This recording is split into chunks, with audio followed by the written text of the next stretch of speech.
From Pain to Purpose, Unleashing the Power of Resilience. Welcome to the Black CEO Podcast, where we explore the transformative journeys that shape our world.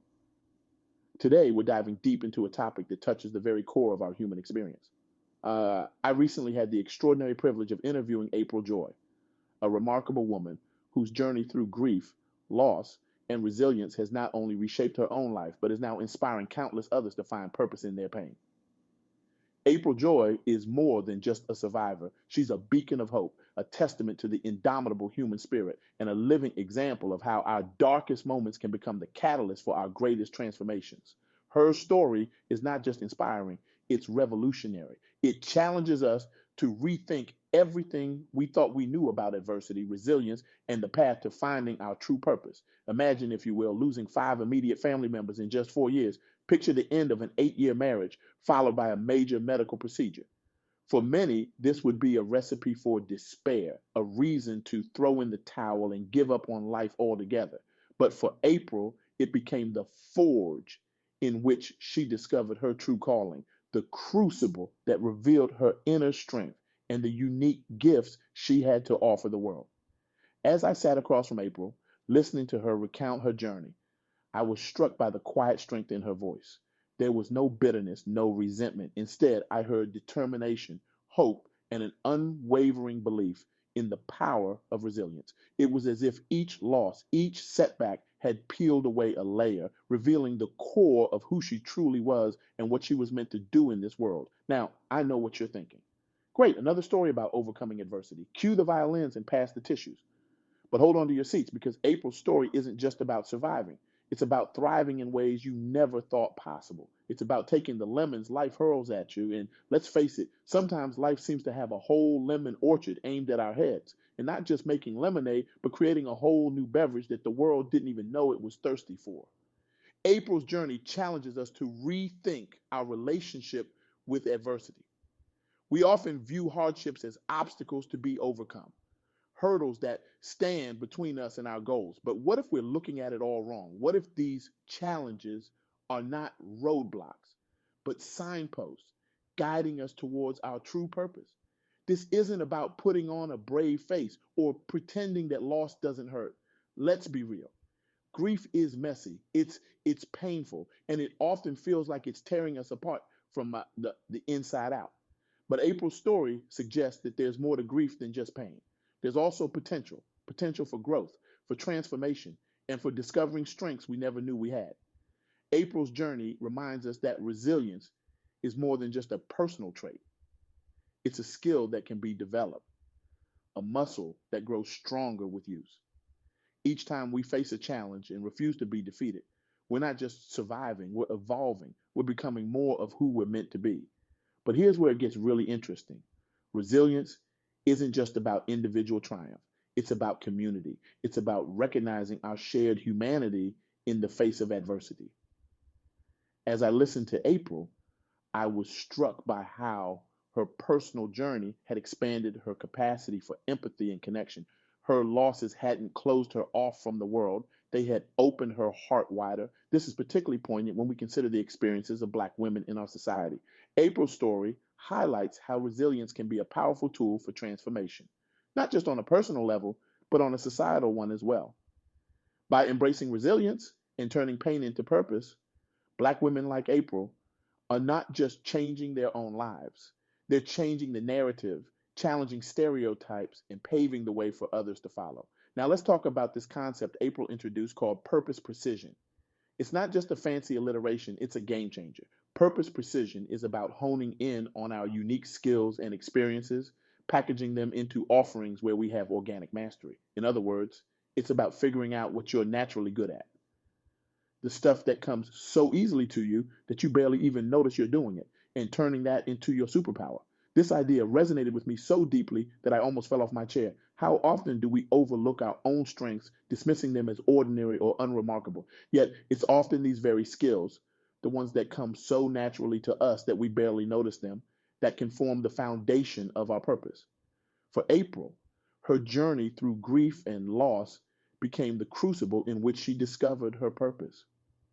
She realized that her ability to navigate these difficult transitions, to find hope in the midst of despair was not just a personal coping mechanism, it was a gift she could share with others. Her experiences became the raw material from which she crafted her purpose. This idea of purpose precision challenges us to look at our lives with fresh eyes. What if the very things we've been through, the challenges we faced, are actually preparing us for our life's work? What if our struggles are not just obstacles to overcome, but essential elements of our unique offering to the world? As I reflected on April's words, I was reminded of the African concept of Sankofa, the idea of reaching back to our roots to move forward. In many ways, this is what April did. She didn't run from her pain or try to bury it. Instead, she reached back into her experiences, drew strength from her roots, and used that to propel herself forward into a new chapter of life. This process of turning inward, of examining our experiences and skills with honesty and compassion, is crucial for uncovering our purpose. It's not always comfortable. In fact, it can be downright uncomfortable, like wearing shoes that are a size too small or sim while running a marathon. It often requires us to confront parts of ourselves or our past that we'd rather ignore. But it's in this confrontation, this honest reckoning with who we are and what we've been through, that we can begin to see the outlines of our purpose. April's journey also highlights the importance of transition periods in our lives. Often we rush through these times, eager to get to the next stable phase. We treat them like awkward elevator rides, avoiding eye contact and praying for them to be over quickly. But April's story suggests that these transition periods, uncomfortable as they may be, are often where the real growth happens. It's in these in between spaces that we have the opportunity to reassess, to realign, to reimagine what's possible for our lives. As Black women, April emphasized, we have a unique opportunity to leverage these transition periods. Our experiences, our challenges, our triumphs, they all contribute to a perspective that is uniquely ours. By leaning into this, by embracing our stories in all their complexity, we can create offerings that are not just professionally successful, but deeply meaningful and impactful. But let's be clear, this isn't about glorifying suffering or suggesting that we need to go through hardship to find our purpose. We're not trying to win the suffering Olympics here. Rather, it's about recognizing that whatever we go through, good or bad, can be fuel for our journey if we choose to see it that way. It's about understanding that our purpose isn't something external that we need to find, but something internal that we need to uncover and nurture. As I listened to April, I was struck by her emphasis on the idea that resilience through grief and loss is truly a rite of passage into unprecedented possibility. This perspective shifts how we view difficult experiences. Instead of seeing them as setbacks or detours, we can begin to see them as initiations, challenging, yes, but also potentially transformative. This idea of initiation is powerful. In many cultures, rites of passage are seen as essential for personal growth and community integration. They're often difficult, even painful, but they're understood to be necessary for moving into a new phase of life. What if we could bring this perspective to our own challenges? What if we could view our losses, our setbacks, our periods of grief, not as punishments or bad luck, but as initiations into a deeper understanding of ourselves and our place in the world? April's story encourages us to ask ourselves, what if the very things that feel like they're breaking us are actually breaking us open? What if our wounds, when tended with care and purpose, can become openings for new growth, new understanding, new possibilities? This perspective doesn't diminish the pain of our experiences. It doesn't ask us to pretend that loss isn't devastating or that grief isn't real. Instead, it invites us to hold two truths simultaneously, that our pain is real and valid, and that within that pain, there may be seeds of transformation waiting to sprout. As I reflected on April's journey, I was reminded of the Japanese art of kintsugi. In this practice, broken pottery is repaired with gold, creating something more beautiful and valuable than the original. The breaks are not hidden, they're highlighted, celebrated even. In the same way, April's story suggests that our breaks, our losses, our challenges don't have to be hidden or overcome. They can be integrated into who we are, becoming part of the unique beauty of our lives and our purpose. But how do we do this? How do we take our pain, our challenges, our losses, and transform them into purpose? April's journey offers some insights. First, it requires a willingness to sit with our pain, to really feel it, to acknowledge it, to give it the space it needs. This isn't about wallowing or getting stuck. It's about honoring our experiences and the impact they've had on us. It's about being honest with ourselves about where we are and what we're going through. Second, it involves looking for the lessons. So this doesn't mean trying to find a silver lining or forcing a positive spin on every situation. Rather, it's about being open to what our experiences might be teaching us. What are we learning about ourselves, about life, about what really matters to us? Third, it requires us to broaden our perspective. When we're in the midst of grief or loss, it's easy to become myopic, to see only our pain. But as we begin to heal, we can start to look outward again. We can begin to see how our experiences connect us to others, how they might enable us to understand and help others in similar situations. Fourth, it involves taking action. Purpose isn't just something we find, it's something we create. It's about taking what we've learned, what we've experienced, and using it to make a difference in our own lives and in the lives of others. April's journey from grief to purpose wasn't a straight line, it was a process filled with ups and downs, moments of clarity, and periods of confusion. But through it all, she remained committed to the idea that her experiences could serve a greater purpose. As I listened to April share her story, I was struck by the parallels between her journey and the broader experience of many Black women. In a world that often tries to define us, limit us, or ignore us altogether, the act of claiming our experiences and using them to fuel our purpose is revolutionary. It's about more than just personal growth or professional success. It's about reclaiming our narratives, about insisting that our stories in all their complexity matter. It's about recognizing that our resilience, our ability to not just survive but thrive in the face of adversity, is not just a personal trait but a collective strength. April's emphasis on purpose precision, on honing in on our unique skills and experiences, is particularly relevant here. As Black women, we often have to navigate complex intersections of race, gender, and other aspects of our identity. This navigation requires skills, resilience, adaptability, creativity that are invaluable not just in our personal lives, but in the professional world as well.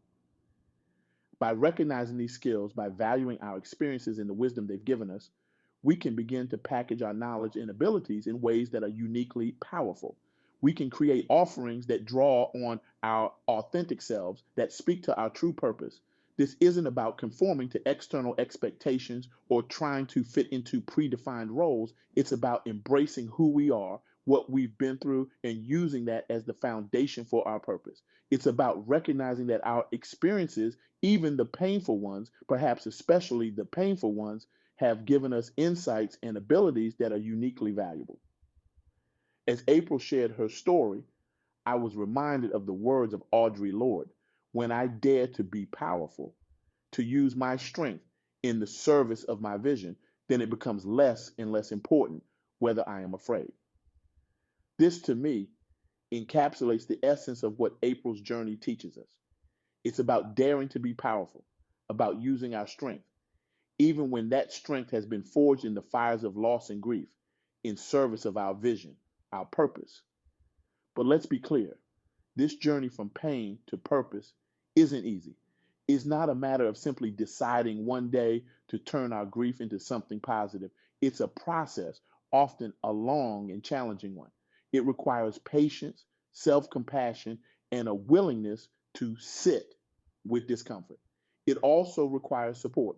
As April emphasized, resilience isn't just an individual trait. It's something that's nurtured in community. It's about having people around us who can hold space for our pain, who can remind us of our strength when we forget, who can help us see the possibilities when all we can see are obstacles. This is why sharing our stories like April has done is so important. When we share our journeys, not just the triumphs, but the struggles too, we create space for others to do the same. We remind each other that we're not alone in our challenges, that resilience is a shared resource, that we can all draw upon and contribute to. As we near the end of our time together, I want to circle back to the question I posed at the beginning. What if your darkest moments could be the catalyst for your greatest transformation? April Joy's story offers a resounding answer. They can be, not easily, not automatically, but with intention, with courage, with resilience, they can be. Her journey reminds us that our purpose isn't something we find outside ourselves. It's something we uncover within, something we craft from the raw material of our lives, our joys, our sorrows, our triumphs, our losses. It's something we hone through the practice of resilience, through the willingness to keep moving forward even when the path is unclear. So, as we leave this conversation, I want to challenge each of you to look at your own lives with fresh eyes.